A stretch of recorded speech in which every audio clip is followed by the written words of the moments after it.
지금 서류에 도장만 찍으시면 현금으로 바로 드릴 수 있어요. 대문 밖에서 들리는 수상한 사람들의 달콤한 목소리가 점점 위협적으로 변하고 있었습니다. 제 심장이 미친 듯이 뛰었어요. 할머니, 이런 기회는 자주 오지 않아요. 지금 결정하시면 좋은 조건으로 드릴 수 있어요. 양복 입은 남자의 목소리에 압박감이 느껴졌어요. 개발업체에서 나왔다고 하는 이들이 정말 좋은 제안을 가져온 걸까요? 그때 가죽 점퍼를 입은 다른 남자가 양복 남자에게 뭔가 말하는 게 들렸어요. 빨리 끝내고 가자. 다른 집도 가야 되잖아. 그 순간 온몸이 얼어붙었어요. 다른 집도 간다고요? 이들은 저만 노리는 게 아니었어요. 이 동네 전체를 상대로 뭔가를 계획하고 있었던 거예요. 할머니, 마지막 기회예요. 지금 안 하시면 나중에 정말 후회하게 될 거예요. 이제는 협박으로 바뀐 목소리였어요. 이번에는 문고리를 만지작거리면서 문을 발로 차는 소리까지 들렸습니다. 쾅, 쾅, 쾅. 대문을 발로 차는 소리가 집안까지 울렸어요. 야! 소리가 너무 크다. 아무도 없잖아. 빨리 들어가자. 이제는 침입을 시도하는 것 같았어요. 저는 공포에 질려 안방 옷장 뒤에 숨었습니다. 떨리는 손으로 경찰서에 전화를 걸었어요. 바로 그때였습니다. 멀리서 경찰차 사이렌 소리가 들려왔어요. 야, 경찰이다. 그만 가자. 수상한 사람들이 황급히 도망가는 발소리와 급하게 시동 거는 차 소리가 들렸습니다. 경찰이 도착했지만 저는 아직도 떨고 있었어요. 그런데 이상한 건 며칠 전부터 우편을 배달해주던 수호가 수상한 사람들에 대해 저에게 경고를 했다는 점이었어요. 수호는 어떻게 저에게 경고를 해줄 수 있었을까요? 안녕하세요. 저는 올해 68세 박정자라고 합니다. 경기도 외곽의 작은 동네에서 혼자 살고 있어요. 남편 영수와 함께 40년 가까이 살아온 이 2층 단독주택에서 이제는 홀로 지내고 있습니다. 자식들은 모두 서울로 나가 각자 바쁜 삶을 살아가고 있어서 안부 전화도 한 달에 한 번 올까 말까 해요. 4월의 따스한 오후, 며칠 전 저는 집 마당에서 빨래를 걷고 있었어요. 건조한 봄바람이 하얀 이불을 살랑살랑 흔들어 놓고 있었습니다. 빨래 집게가 바람에 딸랑딸랑 소리를 내며 춤추는 모습이 어쩐지 외로워 보였어요. 또 하루가 지나가네. 혼잣말을 중얼거리며 빨래 집게를 하나씩 떼어냈습니다.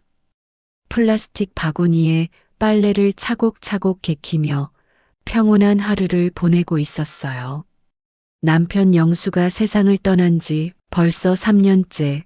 처음엔 슬픔이 너무 커서 숨 쉬는 것조차 힘들었는데 이제는 그 슬픔마저 무뎌져 버린 것 같았어요. 대신 찾아온 건 끝없는 정적과 고독이었습니다. 마당 한쪽에 심어진 민들레꽃이 노란 꽃잎을 피워내고 있었어요.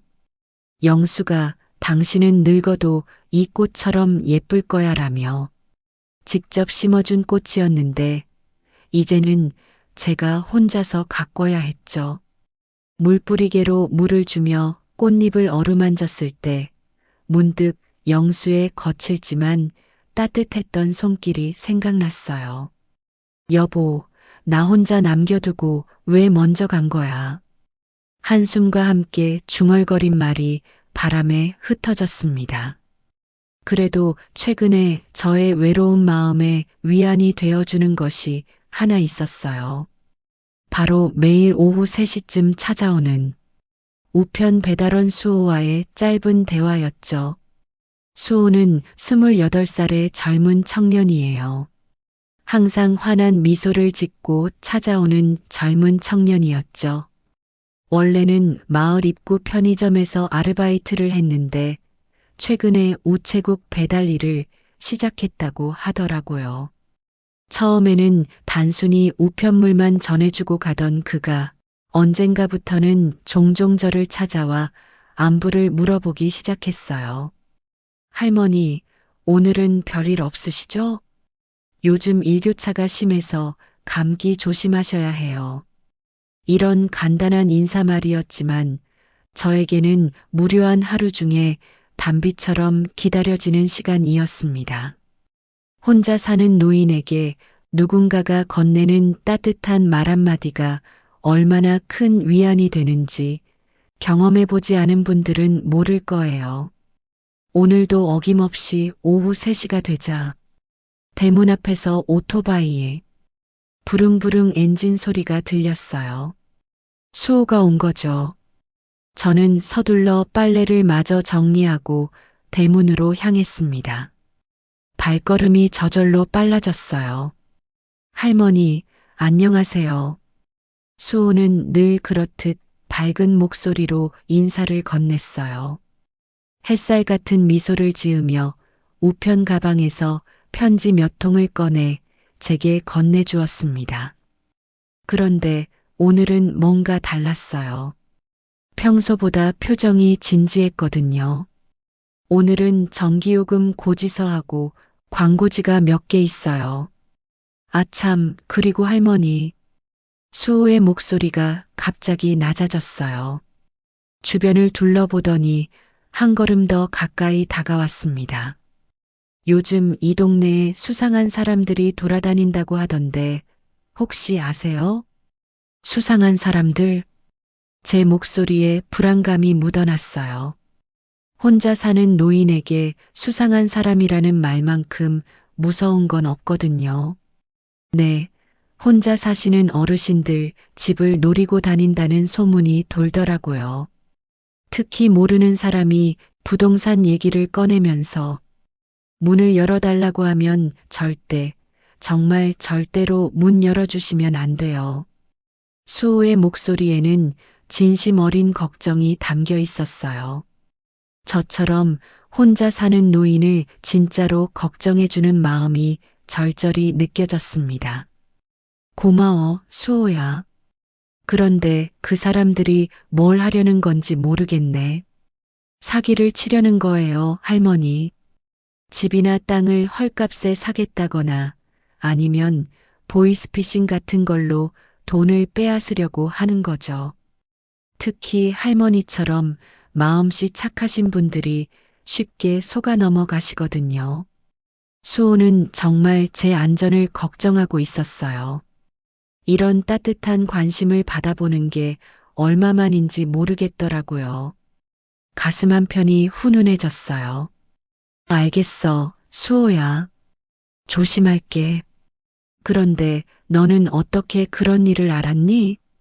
편의점에서 일할 때 경찰서에서 나온 전단지를 본 적이 있어요. 그리고 우편 배달 다니면서 다른 할머니, 할아버지들한테서도 들은 얘기가 있고요. 진짜 조심하셔야 해요. 수호가 우편 가방을 어깨에 매더니 다시 한번 신신당부했어요. 낯선 전화 오면 끊으시고 모르는 사람이 찾아와도 절대 문 열지 마세요. 그리고 혹시 이상한 일 있으면 바로 경찰서에 신고하시고요. 그래, 알겠어. 고마워, 수호야. 그럼 저는 이만 가봐야겠어요. 할머니, 밥 잘 챙겨 드세요. 수호가 오토바이에 올라타며 손을 흔들었어요. 부릉부릉 소리와 함께 그의 모습이 작아져 갔습니다. 저는 한참 동안 그가 사라진 길 끝을 바라보고 있었어요. 대문을 닫고 집으로 들어오는 길에 문득 마음 한쪽이 허전해졌어요. 수호와의 짧은 대화가 끝나면 다시 긴 침묵의 시간이 기다리고 있거든요. 텔레비전을 켜봤지만 별로 재미있는 프로그램도 없었고 책을 읽으려 해도 눈이 침침해서 글씨가 잘 보이지 않았어요. 부엌으로 가서 저녁 준비를 시작했습니다. 혼자 먹을 저녁이라 간단하게 된장찌개와 김치볶음, 그리고 밥 한 공기면 충분했어요. 가스레인지 불 켜는 소리, 물 끓는 소리, 김치 볶는 지글지글 소리. 이런 소리들이 고요한 집안을 채웠지만 왠지 더 쓸쓸하게 느껴졌어요. 예전에는 영수가 오늘 뭐 해 먹지? 된장찌개에 김치볶음이면 되지 뭐 하면서 도란도란 평범한 일상이었는데 이제는 제 발소리와 숨소리만이 집안을 맴돌 뿐이었습니다. 저녁을 차려놓고 혼자 앉아 있는데 문득 수호가 했던 말이 다시 떠올랐어요. 수상한 사람들이 돌아다닌다는 말. 조용한 이 동네에 수상한 사람들이 있을까? 혼자 사는 늙은 여자라고 해서 만만하게 보는 건 아닐까? 그런 생각을 하며 밥을 먹고 있는데 갑자기 대문 쪽에서 소리가 들렸어요. 한 명이 아닌 두세 명 정도 되는 것 같았어요. 시계를 보니 오후 7시가 넘은 시간이었죠. 누가 이 시간에? 저는 수저를 내려놓고 조심스럽게 현관으로 다가갔습니다. 대문 밖에서 웅성웅성 작은 목소리로 대화하는 소리가 들렸어요. 그런데 목소리가 낯설었습니다. 우리 마을 사람들의 목소리가 아니었어요. 수호의 경고가 머릿속을 스쳤습니다. 혹시 이 사람들이 그가 말한 수상한 사람들인 걸까? 가슴이 두근두근 뛰기 시작했어요. 그때 대문을 두드리는 소리가 울렸습니다. 똑똑똑. 정중하지만 뭔가 예감이 좋지 않은 노크 소리였어요. 할머니 계세요? 잠깐만 문 좀 열어주세요. 처음 듣는 남자의 목소리였습니다. 30대 정도 되는 듯한 목소리였죠. 그런데 억지로 다정하게 만든 듯한 목소리였습니다. 저는 수호의 말을 떠올리며 현관 옆 창문을 열고 대답했어요. 누구세요? 이 시간에 무슨 일이시죠? 아, 안녕하세요. 저희는 새로 이 지역에 들어온 개발업체에서 나온 사람들입니다. 할머니께 좋은 제안이 있어서 왔어요. 개발업체? 좋은 제안? 수호의 경고가 현실이 되는 순간이었어요. 제 손이 떨리기 시작했습니다. 하지만 그들은 포기하지 않았어요. 계속해서 달콤한 말들을 늘어놓았습니다. 할머니, 저희가 좋은 가격에 집을 사드릴 수 있어요. 현금으로 바로 드릴 수도 있고요. 제 마음이 흔들리기 시작했어요. 솔직히 말하면 이 큰 집에서 혼자 사는 게 버거웠거든요. 관리도 힘들고 겨울에는 난방비도 많이 나오고 그리고 자식들이 가끔 제가 혼자 지내기에 집이 너무 크지 않냐고 이사를 가는 게 어떠냐고 말하기도 했고요. 혹시 정말 좋은 기회일까? 하는 생각이 스쳤어요. 하지만 수호의 경고가 계속 머릿속을 맴돌았습니다. 죄송하지만 오늘은 너무 늦었으니 다음에 다시 오세요. 제가 그렇게 말하자 밖에서 조금 더 큰 목소리로 말했어요. 할머니, 이런 기회는 자주 오지 않아요. 지금 결정하시면 더 좋은 조건으로 드릴 수 있는데 압박감이 느껴졌어요. 이런 식으로 재촉하는 건 뭔가 이상했습니다. 정말 좋은 제안이라면 왜 이렇게 서두르는 걸까요? 그때 제 머릿속에서 수호의 목소리가 다시 울렸습니다. 절대, 정말 절대로 문 열어주시면 안 돼요. 저는 심호흡을 하며 더 단호하게 말했어요. 오늘은 정말 안 됩니다. 집에서 나갈 수 없어요. 밖에서 잠시 조용해졌습니다. 그들은 서로 뭔가 수군거리는 것 같았어요. 그리고 다시 목소리가 들렸습니다. 그럼 내일 낮에 다시 오겠습니다.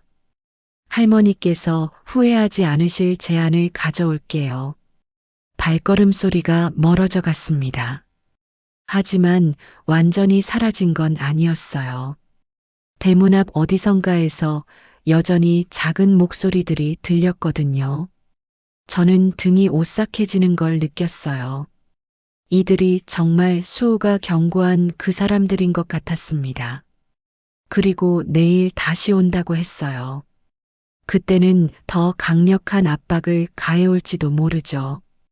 이런 상황을 상상만 해봤지 실제로 닥치니 무서웠어요. 수호의 말대로 경찰서에 신고를 해야 하는 건지 고민이 됐어요. 하지만 아직 실제로 안 좋은 일을 당한 건 아니니까 너무 오버하는 거 아닌가 했어요. 불안한 마음으로 저녁을 마저 먹고 평소보다 일찍 모든 문을 확인했어요. 현관문, 뒷문, 창문. 모든 곳이 제대로 잠겨 있는지 2번, 3번 확인했습니다. 침대에 누웠지만 잠이 오지 않았어요. 바람 소리에도 깜짝깜짝 놀라게 되고 고양이가 지나가는 소리에도 가슴이 철렁 내려앉았어요. 불안한 마음에 밤새 한잠도 못 잔 탓에 아침 일찍 눈이 떠졌어요. 시계를 보니 새벽 5시 반이었습니다. 평소 같으면 다시 잠자리에 들었을 텐데 어젯밤 그 사람들이 하던 말이 계속 머릿속을 맴돌아서 도저히 잠이 오지 않더라고요. 내일 낮에 다시 오겠습니다. 할머니께서 후회하지 않으실 제안을 가져올게요. 그들의 목소리가 귀에서 떠나지 않았어요. 달콤하면서도 어딘가 위협적이었던 그 어조. 수호의 경고가 현실이 되고 있는 지금, 저는 어떻게 대처해야 할지 막막했습니다. 일단 일상을 유지하기로 했어요. 두렵다고 집에만 웅크리고 있을 수는 없으니까요. 새벽 6시쯤 자리에 일어나서 마당 청소를 시작했습니다. 빗자루로 낙엽을 쓸어 모으는 소리가 조용한 새벽 공기를 가르며 울렸어요. 사삭사삭 단조로운 소리였지만 불안한 마음을 조금이나마 달래주었습니다. 민들레꽃에 물뿌리개로 물을 주며 노란 꽃잎을 들여다봤어요. 영수가 심어준 이 꽃들이 올해도 예쁘게 피어났구나 싶으면서도 혼자서 이 모든 걸 돌봐야 한다는 현실이 새삼 무겁게 느껴졌습니다. 빨래를 널면서도 계속 대문 쪽을 신경 쓰게 되더라고요. 혹시 그들이 벌써 온 건 아닐까? 하는 생각에 바스락거리는 소리만 들려도 가슴이 철렁 내려앉았어요. 평소에는 신경 쓰지 않던 작은 소음들이 모두 위협으로 느껴졌어요. 쓰레기 수거차가 멀리서 우르르 소리를 내며 지나가자 잠깐 안도했지만 그 소리가 사라지면 다시 고요함이 찾아와 더욱 불안해졌습니다. 오전 8시쯤 되니 이웃집 사람들이 하나둘 나와서 마당을 쓸기 시작했어요. 저와 친한 순자 언니가 담벼락 너머로 인사를 건넸습니다. 순자 언니는 정말 따뜻한 분이에요. 영수가 떠난 후로 더 저를 알뜰살뜰히 챙기게 되었거든요. 정자야, 오늘은 아침 일찍 나왔네? 네, 순자 언니. 잠이 안 와서요. 어젯밤 일을 말해볼까 했지만 괜히 걱정을 끼치고 싶지 않아서 그냥 넘어갔어요. 순자 언니의 따뜻한 목소리를 들으니 마음이 조금 편해졌습니다. 이렇게 관심을 가져주는 이웃이 있다는 게 위안이 되더라고요. 순자 언니와 잠깐 이야기를 나눈 뒤 마당 일을 마저 하며 생각에 잠겼어요. 혹시 정말 위험한 일이 생기면 이웃분들께 도움을 요청할 수 있을 것 같았습니다. 하지만 또 한편으로는 괜히 동네에 소문이 날까봐 걱정도 됐어요. 혼자 사는 노인이 사기꾼들에게 당할 뻔했다는 소리가 퍼지면 더 위험해질 수도 있잖아요. 오전 9시가 되자 동네가 한결 조용해졌어요. 아이들은 학교에 가고 직장 다니는 사람들도 모두 출근한 시간이죠. 이런 시간대에 혼자 사는 노인들만 집에 남게 되니까 수상한 사람들의 표적이 되기 딱 좋은 때인 것 같아요. 창문 밖으로 내다보니 골목이 텅 비어 있었습니다. 평소에는 한적해서 좋았는데 오늘은 왠지 으스스하게 느껴졌어요. 집 안에 들어와 아침을 먹으려고 밥상을 차리는데 갑자기 현관벨이 울렸어요. 딩동 소리에 가슴이 쿵 떨어졌습니다. 시계를 보니 오전 9시 20분. 어제 그 사람들이 말한 낮 시간이 벌써 시작된 걸까요? 손에 든 수저가 덜덜 떨렸어요. 누구세요? 떨리는 목소리로 물었더니 다행히 수호의 목소리가 들렸습니다. 할머니, 우편입니다. 안도의 한숨이 저절로 나왔어요. 문을 열고 나가니 수호가 서 있었는데 평소보다 표정이 더 진지해 보였습니다. 눈빛에서 걱정스러운 기색이 역력했어요. 혹시 어젯밤에 이상한 사람들 안 왔나요? 어제 일을 벌써 알고 있는 듯한 말을 했어요. 사실은 어젯밤에 정말 왔어. 수호의 얼굴이 급히 심각해졌어요. 얼굴에 걱정이 가득 서렸습니다. 개발업체에서 나왔다면서 집을 사겠다고 하더라고. 좋은 조건으로 현금으로 바로 주겠다면서. 역시 할머니, 혹시 문 열어주지는 않으셨죠? 수호가 얼굴을 찌푸리며 물었어요. 제가 고개를 젓자 그제서야 안도의 표정을 지었습니다. 수호는 주머니에서 휴대폰을 꺼내더니 어디론가 전화를 걸었습니다. 경찰서에 신고하는 모습을 보니 정말 고마웠어요. 이런 젊은이가 있어서 얼마나 다행인지 모르겠더라고요. 전화 통화 내용을 들어보니 어젯밤 여러 집에서 비슷한 신고가 들어왔다고 하더군요. 통화를 마친 수호가 저에게 당부의 말을 건넸습니다. 절대 문 열지 마시고 바로 경찰서에 신고하세요. 수호의 진심 어린 걱정이 느껴졌어요. 그런데 문득 궁금한 게 생겼습니다. 이 젊은 친구가 어떻게 이런 일들을 이렇게 잘 알고 있는 걸까요? 물어보니 할아버지도 작년에 비슷한 일을 당할 뻔하셨다고 하더라고요. 그래서 더욱 세심하게 신경 써주는 거였구나 싶었습니다. 수호가 가고 난 후 저는 큰아들 재영이에게 전화를 걸었어요. 평일 낮 시간이라 바쁠 텐데 싶었지만 이런 상황에서는 어쩔 수 없었습니다. 핸드폰을 들고 재영의 번호를 누르는데 손가락이 떨렸어요. 엄마. 역시 자식은 어머니 목소리만 들어도 뭔가 이상하다는 걸 아나 봅니다. 재영아, 엄마야. 전화통화 괜찮니? 재영이에게 어젯밤 일을 자세히 설명했어요. 처음에는 그저 걱정만 하더니 점점 심각해하는 목소리로 변했습니다.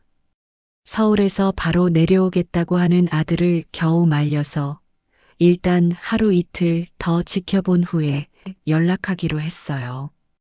전화를 끊고 나니 마음이 한결 편해졌습니다. 혼자 끙끙 앓고 있을 일이 아니었구나 싶었어요.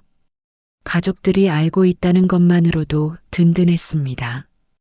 오전 11시쯤이 넘어가면서 동네가 더욱 조용해졌어요.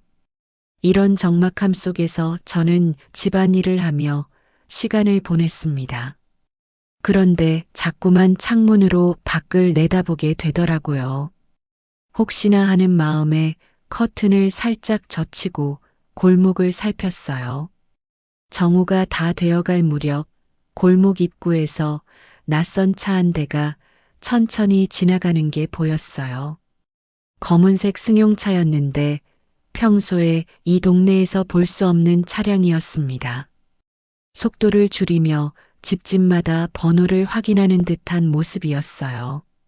가슴이 두근두근 뛰기 시작했습니다. 차가 저의 집 앞에서 잠깐 멈추는 것 같았어요. 커튼 뒤에 숨어서 조심스럽게 내다봤는데 차 안에 2명 정도 탄 것 같았습니다. 한 5분 정도 그렇게 서 있다가 차는 다시 천천히 움직이기 시작했어요. 혹시 저를 찾아온 그들일까요? 아니면 그냥 길을 헷갈려서 주소를 확인하는 일반 사람들일까요? 확신은 서지 않았지만 뭔가 석연치 않은 느낌이었어요.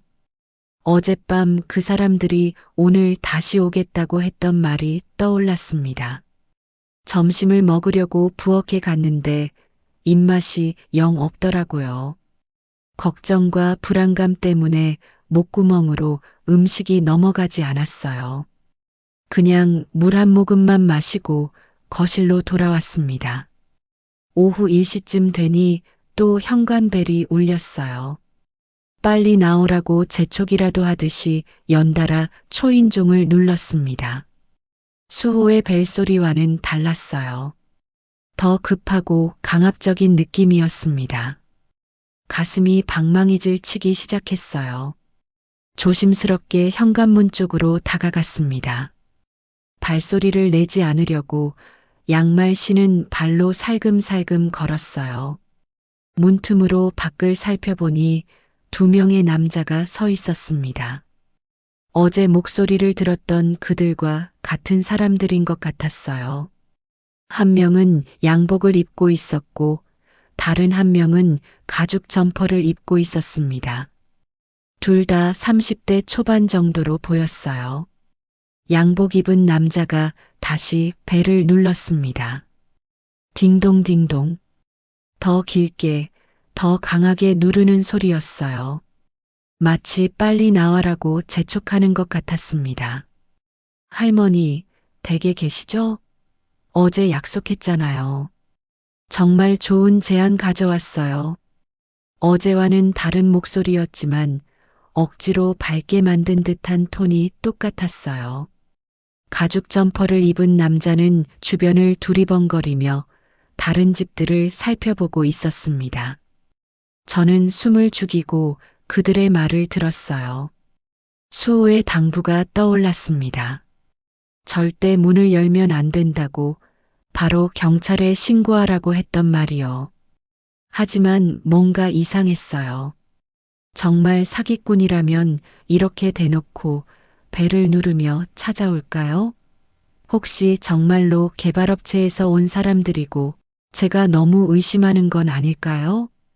그런 생각이 스치는 순간 가죽 점퍼를 입은 남자가 양복 입은 남자에게 뭔가 얘기하는 게 들렸어요. 빨리 끝내자. 다른 집도 가야 되잖아. 그 말을 듣는 순간 온몸이 얼어붙었어요. 다른 집도 가야 된다는 말. 이들은 저만 노리는 게 아니라 이 동네 전체를 상대로 범죄를 계획하고 있는 것 같았어요. 수호의 경고가 완전히 현실이 된 순간이었습니다. 가죽 점퍼를 입은 남자가 시계를 보더니 양복 입은 남자에게 뭔가 속삭였어요. 목소리가 낮아서 정확히는 들리지 않았지만 분위기상 급한 내용인 것 같았습니다. 뭔가 계획이 있고 시간에 쫓기고 있다는 느낌이었어요. 양복 입은 남자가 다시 벨을 눌렀습니다. 이번에는 더 오래, 더 강하게 눌렀어요. 딩동 딩동 딩동 마치 빨리 나와라. 시간 없다고 재촉하는 것 같았습니다. 할머니, 정말 좋은 기회예요. 지금 결정하지 않으면 다른 분께 드릴 수밖에 없어요. 목소리에서 조급함이 느껴졌어요. 처음에는 달콤하고 정중했는데 이제는 반협박조로 변하고 있었습니다. 저는 가만히 숨을 죽이고 그들의 말을 계속 들었어요. 이 동네의 개발 계획이 확정됐거든요. 할머니 집 자리가 딱 중심지예요. 지금 안 팔면 나중에는 보상금을 더 조금 받게 될 거예요. 거짓말이었어요. 이 마을에 무슨 개발 계획이 있다는 소리는 한 번도 들어본 적 없거든요. 시청에서 공지나 설명회라도 있었다면 동네 소식에 밝은 순자 언니가 벌써 알려줬을 텐데요. 그런데 더 무서운 건 이들이 제 집 상황을 너무 자세히 알고 있다는 점이었어요. 혼자 산다는 것, 집이 오래됐다는 것, 그리고 아마 자식들이 서울에 살고 있다는 것까지 미리 조사를 해온 거였어요. 할머니, 혹시 자녀분들은 서울에 계시죠? 이런 좋은 기회 놓치시면 아이들한테 뭐라고 할 거예요? 등골이 서늘해졌어요. 정말로 제 사정을 다 알고 있었습니다. 이런 개인정보를 어떻게 알아낸 걸까요? 무서워서 온몸이 떨렸어요. 가죽 점퍼 남자가 집 주위를 돌아다니는 발소리가 들렸어요. 뒷문이나 창문 상태를 확인하는 것 같았습니다. 혹시 들어올 방법을 찾고 있는 건 아닐까요? 상상만으로도 온몸에 소름이 돋았어요. 할머니 계신 거 알아요. 어제 약속했잖아요. 왜 피하세요? 양복 남자의 목소리가 점점 높아졌어요. 달콤했던 처음 목소리는 온데간데 없고 이제는 완전히 위협적으로 변했습니다. 저는 조용히 휴대폰을 꺼내 경찰서에 전화를 했어요. 수호가 당부했던 대로요. 하지만 전화를 거는 순간 밖에서 더 큰 소리가 들렸습니다. 아씨, 빨리 끝내자고. 완전히 본색을 드러낸 거예요. 정중한 척하던 가면이 완전히 벗겨진 순간이었습니다. 이제는 대놓고 욕까지 하면서 성질을 부리고 있었어요. 전화가 연결됐어요. 긴급신고센터입니다. 저기요. 수상한 사람들이 집에 와서 계속 문을 열라고 하는데 떨리는 목소리로 겨우 말했어요. 그런데 바로 그 순간 밖에서 더 무서운 소리가 들렸습니다. 문을 두드리는 소리가 아니라 문고리를 만지작거리는 소리였어요. 혹시 문을 따려는 건 아닐까요? 할머니 주소가 어떻게 되시죠? 바로 출동하겠습니다. 상담원의 차분한 목소리가 들렸지만 저는 공포에 질려 제대로 대답하기 힘들었어요. 주소를 더듬더듬 말하는 동안 밖의 소리는 계속됐습니다. 야, 뒷문 쪽은 어떠냐? 잠겨 있어. 창문은? 여기도 다 잠겨 있고. 이들은 정말로 집 안으로 들어올 방법을 찾고 있었어요. 단순히 수상한 사람들이 아니라 집에 침입하려는 범죄자들이었습니다. 온몸이 떨려서 휴대폰을 제대로 잡기도 힘들었어요. 경찰차가 출동했습니다. 안전한 곳에서 기다리세요. 상담원이 말했지만 지금 이 상황에서 안전한 곳이 어디 있을까요? 집 안 어디에 숨어도 이들이 들어온다면 소용없을 텐데요. 그때 양복 남자가 다시 큰 소리로 말했어요. 할머니, 마지막 기회예요. 지금 문 안 열면 정말 후회하게 될 거예요. 완전히 협박이었어요. 후회하게 될 거다라는 말이 얼마나 무서웠는지 몰라요. 혼자 사는 노인에게는 정말 끔찍한 위협이었습니다. 저는 안방으로 들어가서 옷장 옆에 몸을 숨겼어요. 만약 정말로 들어온다면 조금이라도 늦게 발견되고 싶었거든요. 휴대폰을 꼭 쥐고 숨을 죽이며 기다렸습니다. 밖에서 계속 소음이 들렸어요. 이제는 문을 발로 차는 소리까지 났습니다. 쿵, 쿵. 현관문이 흔들리는 소리가 집안까지 울렸어요. 아, 소리 너무 크다. 아무도 없잖아. 빨리 들어가자. 정말로 문을 부수고 들어오려는 거였어요. 이건 단순한 사기가 아니라 강도였습니다. 저는 공포에 질려 기도하기 시작했어요. 제발, 경찰이 빨리 와주세요. 그런데 바로 그때 멀리서 사이렌 소리가 들렸어요. 점점 가까워지는 경찰차 소리였습니다. 밖에 남자들도 그 소리를 들었나 봐요. 갑자기 조용해졌거든요. 아, 경찰이다. 빨리 가자. 차 어디 됐어? 저기, 뛰어. 급하게 도망가는 발소리가 들렸어요. 쿵쿵쿵 뛰어가는 소리, 그리고 차 문 닫히는 소리, 급하게 시동 걸리는 소리가 연달아 들렸습니다. 엔진 소리와 함께 급하게 떠나는 차 소리가 멀어져 갔어요. 드디어 그들이 떠난 거였습니다. 경찰차 사이렌 소리가 더 가까워졌어요. 이제 우리 동네 입구쯤 온 것 같았습니다. 저는 옷장 뒤에서 나와 조심스럽게 창문으로 다가갔어요. 파란 불빛이 번쩍번쩍하며 경찰차 2대가 골목으로 들어오는 게 보였어요. 정말 다행이었습니다. 생각만 해도 끔찍했어요. 경찰관들이 차에서 내려 집 주변을 살펴보고 있었어요. 집 주변을 여기저기 확인하는 모습이 보였습니다. 그중 한 명이 현관으로 다가와서 벨을 눌렀어요. 경찰입니다. 신고받고 출동했습니다. 정말 경찰이었어요. 저는 후들거리는 다리로 현관으로 나갔습니다. 문을 열고 나가니 2명의 경찰관이 서 있었어요.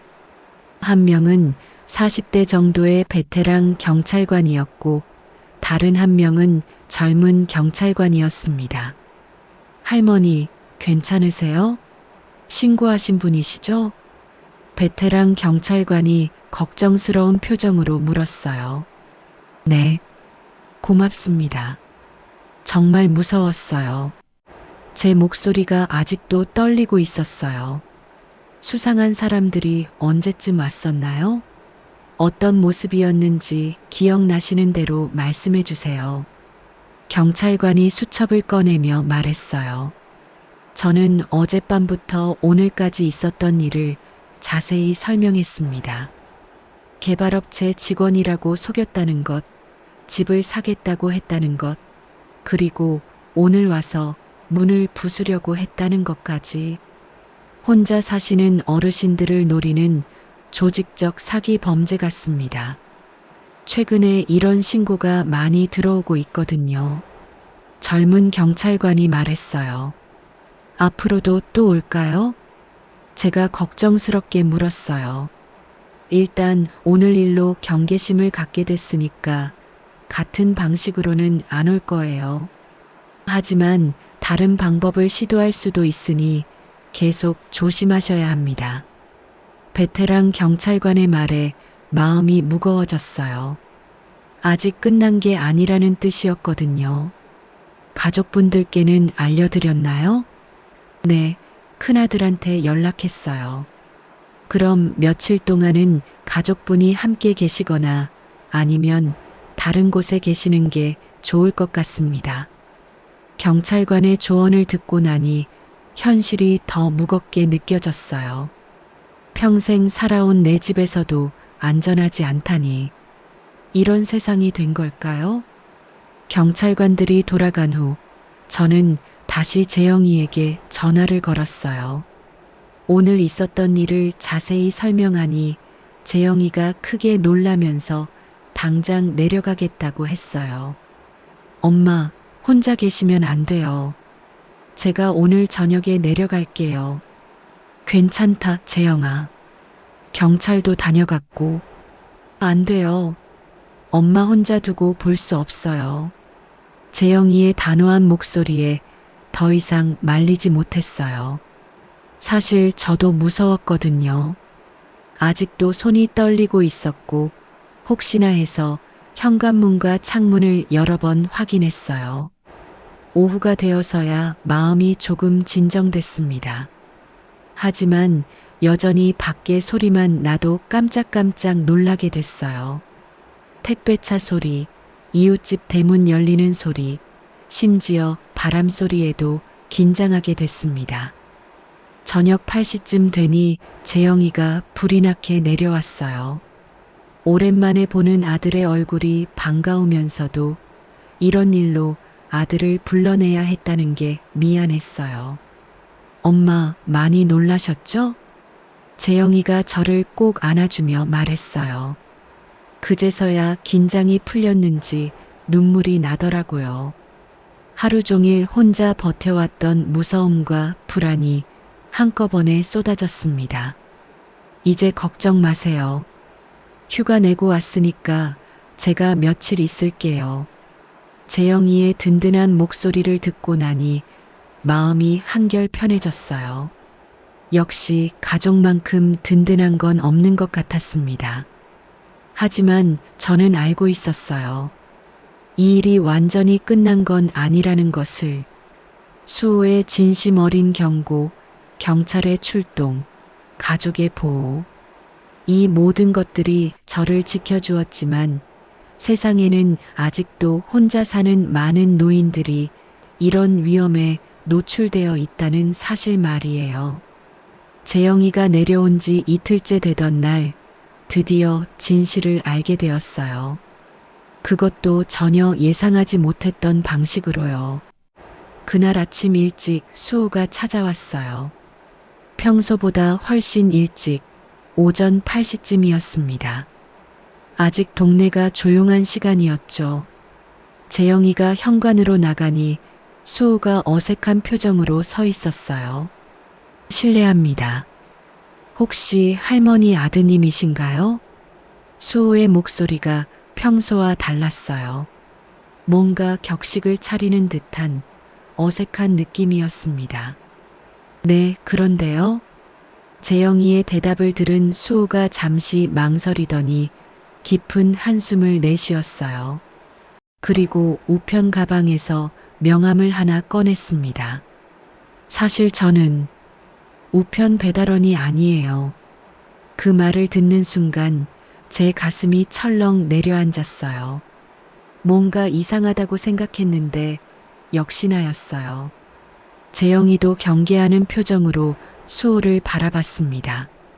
그럼 누구세요? 혹시 그 사기꾼들하고? 아니에요.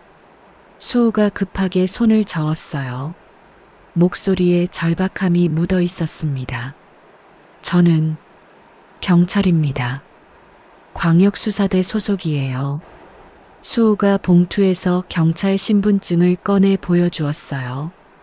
김수호 경위. 광역수사대 소속이라고 적혀 있었습니다. 저는 그 신분증을 멍하니 바라봤어요.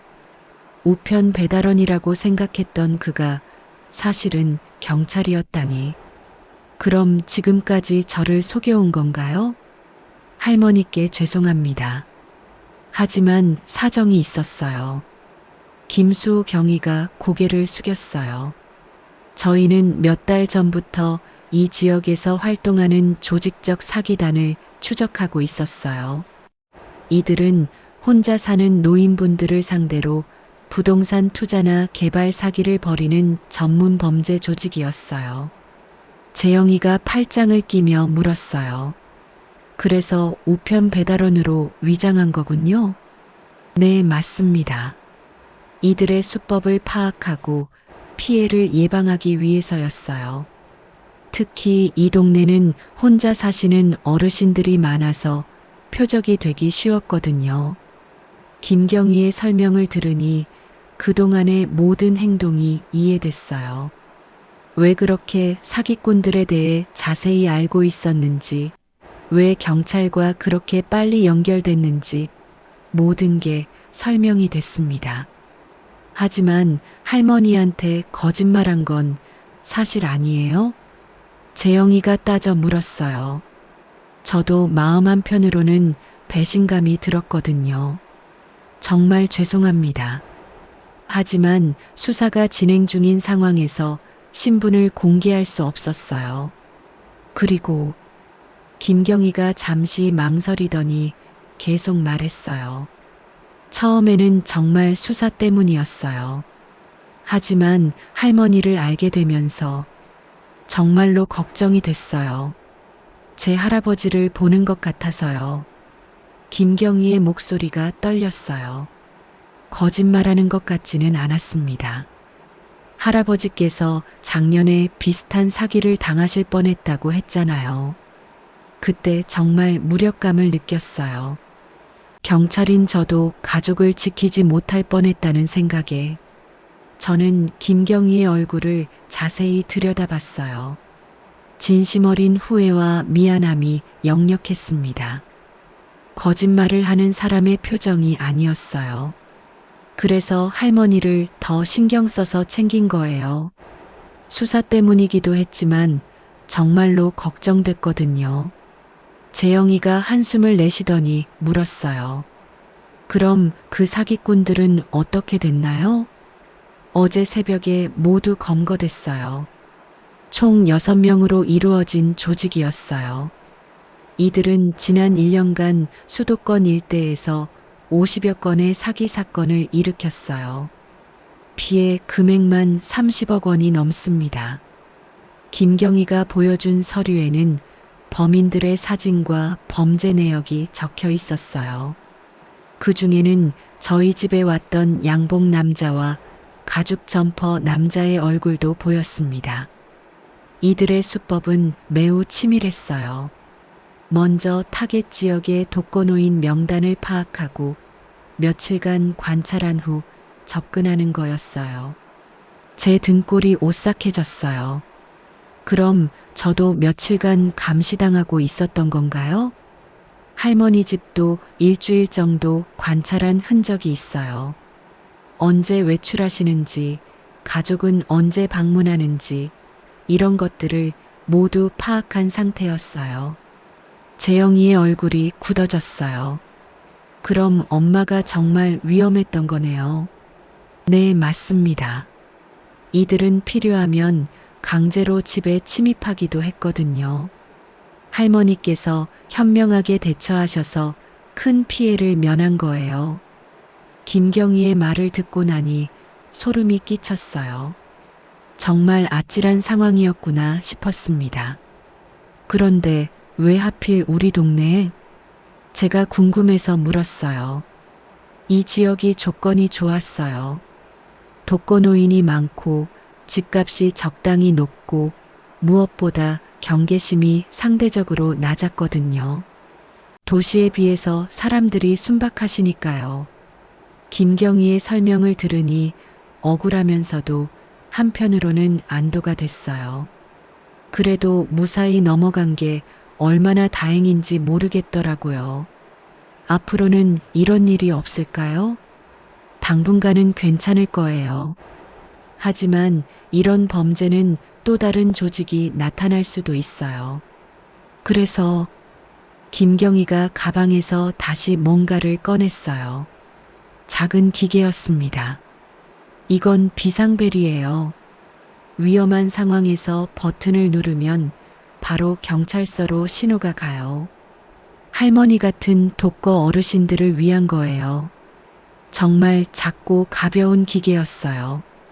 목걸이처럼 걸고 다닐 수 있게 되어 있었습니다. 그리고 제가 앞으로도 이 지역 담당이에요. 물론 더 이상 우편 배달원으로 위장하지는 않겠지만 계속 순찰하면서 어르신들 안전을 지킬 거예요. 김경희가 저를 바라보며 말했어요. 할머니, 정말 죄송했어요. 처음엔 수사 때문이었지만 진심으로 걱정했던 마음은 거짓이 아니었어요. 저는 김경희의 진심 어린 사과를 받으며 복잡한 마음이었어요. 속았다는 기분도 들었지만 한편으로는 정말 저를 걱정해줬다는 게 고마웠거든요. 그럼 앞으로도 가끔 안부 확인하러 오실 거예요? 제가 물어보니 김경희가 환한 미소를 지었어요. 우편 배달원일 때의 그 따뜻한 미소 그대로였습니다. 물론이죠. 다만 이제는 경찰복을 입고 와야겠네요. 재영이도 이제야 긴장이 풀렸는지 웃으며 말했어요. 그럼 엄마를 정말 잘 보호해 주신 거네요. 감사합니다. 아니에요. 오히려 제가 감사해요. 할머니 덕분에 이 일에 더 보람을 느끼게 됐거든요. 김경희가 떠난 후 재영이와 저는 집에서 차를 마시며 이야기를 나눴어요. 엄마, 그 경희분 말이 맞는 것 같아요. 정말 엄마를 걱정하는 마음이 진짜였던 것 같아요. 그래, 나도 그렇게 생각해. 처음엔 속았다는 기분이었는데 지금 생각해보니 고마워. 재영이가 제 손을 잡으며 말했어요. 엄마, 제가 좀 더 자주 올게요. 그리고 뭔가 이상하면 바로 연락하고요. 알았어. 그런데 이제 안심이 되네. 김경희 같은 분이 지켜주신다니. 사실 김경희가 거짓말을 했다는 걸 알았을 때는 배신감도 느꼈어요. 하지만 그의 진심을 알고 나니 오히려 더 고마워졌습니다. 처음에는 일 때문이었을지 몰라도 나중에는 정말로 저를 걱정해 준 마음이 진짜였으니까요. 그날 저녁 김경희가 경찰복을 입고 다시 찾아왔어요. 우편 가방 대신 경찰 모자를 쓰고 있는 모습이 어색하면서도 든든해 보였습니다. 할머니, 오늘부터는 정체를 숨기지 않고 정식으로 안부 확인하러 다닐게요. 순자 언니를 비롯해서 동네 어르신들이 김경희 주변으로 모여들었어요. 경찰이 이렇게 자주 순찰한다는 소식에 모두들 안심하는 표정이었습니다. 우리 동네도 이제 안전하겠네. 순자 언니가 환하게 웃으며 말씀하셨어요. 그날 밤 저는 오랜만에 푹 잤어요. 불안하고 무서웠던 지난 며칠을 뒤로하고 마음 편히 잠들 수 있었습니다. 김경희 같은 분이 지켜준다는 믿음이 있었거든요. 며칠 후 재영이가 서울로 돌아갈 때 저는 더 이상 불안하지 않았어요. 물론 조심해야 한다는 마음은 있었지만 이제는 어떻게 대처해야 할지 알게 됐으니까요. 엄마, 그래도 혹시나 하니까 이 비상벨 꼭 차고 계세요. 재영이가 김경희가 준 비상벨을 제 목에 걸어주며 말했어요. 그래, 알겠어. 너도 서울 가서 조심하고. 재영이를 배웅하며 생각했어요. 이번 일을 통해 많은 걸 배웠다고. 세상에는 나쁜 사람들도 있지만 김경희 같은 좋은 사람들도 있다는 것을. 그리고 위험한 상황에서도 침착하게 대처하면 길이 열린다는 것을요. 이제 저는 예전과는 다른 마음으로 하루하루를 살아가고 있어요. 더 조심스럽기도 하지만 한편으로는 더 당당해지기도 했어요. 혼자 사는 노인이라고 해서 무력하지만은 않다는 걸 깨달았거든요. 김경희는 약속대로 일주일에 한 번씩 안부를 확인하러 와주고 있어요. 이제는 경찰복을 입고 정정당당하게 오시니까 더 믿음직스럽습니다. 그리고 가끔은 동네 전체를 순찰하면서 다른 어르신들도 챙겨주시고 있어요.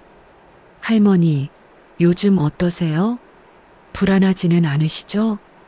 김경희가 물어보면 저는 항상 이렇게 대답해요. 고마워, 수호야. 덕분에 잘 지내고 있어. 아직도 저는 그를 수호라고 부르고 있어요. 경찰이라는 걸 알게 된 후에도 말이에요. 그가 우편 배달원이었든 경찰이었든 저를 진심으로 걱정해 준 마음은 변하지 않았으니까요. 그리고 이제는 확신해요. 세상에는 분명 나쁜 사람들도 있지만 김경희 같은 좋은 사람들이 더 많다는 거요. 그리고 어려움이 닥쳐도 포기하지 않고 현명하게 대처하면 반드시 해결책이 있다는 거요. 오늘의 사연은 여기까지입니다. 더 많은 사연들이 세상 밖으로 나올 수 있도록 구독과 좋아요 부탁드립니다. 감사합니다.